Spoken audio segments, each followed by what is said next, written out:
I'm not going to bore you with statistics, but let me just say I just came back from Cape Verde and also Mauritania. And what I saw was heart-wrenching. In Cape Verde, they have not had rain in 5 years. In fact, my trip there was the first time they had rain. The president said, we hope you will come more often.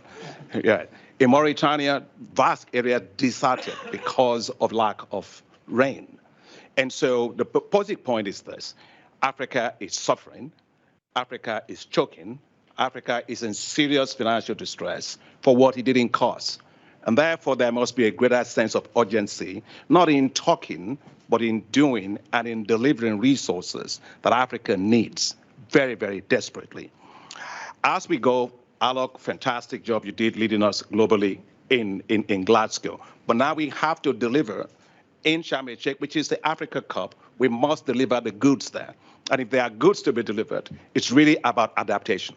That's what Africa really, we have nothing, and we only contribute, as Secretary Kerry was saying, less than 3%, but we suffer disproportionately from the negative consequences of that. Our economies have been stymied by that. And so we do desperately must have the financing for climate adaptation there.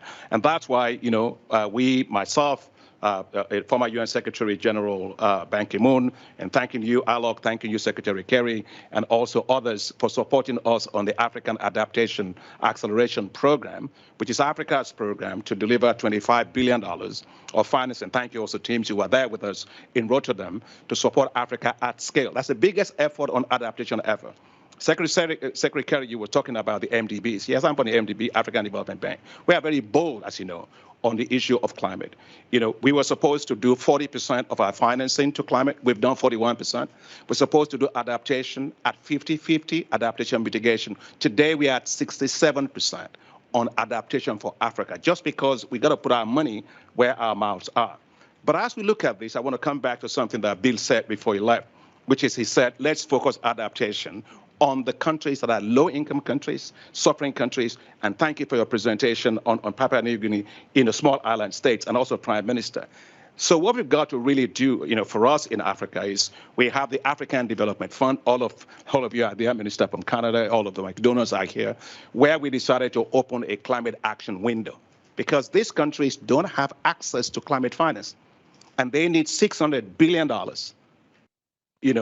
by 2030 to be able to adapt to climate change. Today they get only, what, $18 billion? So it's a lot that they have to do. Therefore, the climate action window of the African Development Fund is critical. I'm going to go a little bit over, but just allow me 1 minute. The reason why this is critical is the issue of impact, Alok. What will it do for us? If we get that, we have 20 million farmers that will have access to climate smart agricultural technologies. We've got 20 million farmers that will have access to weather index insurance to deal with some of these exogenous extreme weather patterns that we're talking about. We'll have at least 1 million hectares of land that is degraded that we will be able to regenerate. About 9.8 million people that will have access to electricity, and over 840 million meter cubes of water that we'll be able to deliver.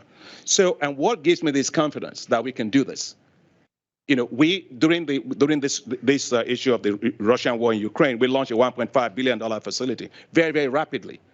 And within 45 days, we had done 24 countries. We promised $1.5 billion. We had done $1.13 billion in less than 45 days. And it will produce 38 million metric tons of food for Africa, which is more than what Africa is going to lose coming from all of the 30 million it will lose from Russia and Ukraine war. So the point I'm saying is this: the technologies exist. The platforms exist, the programs exist. That's not the problem. What we need is finance.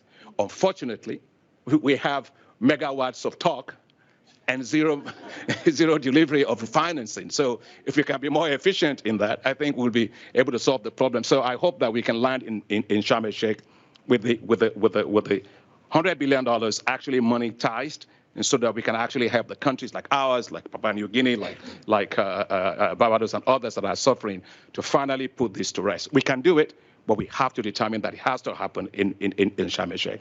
So thank you very much.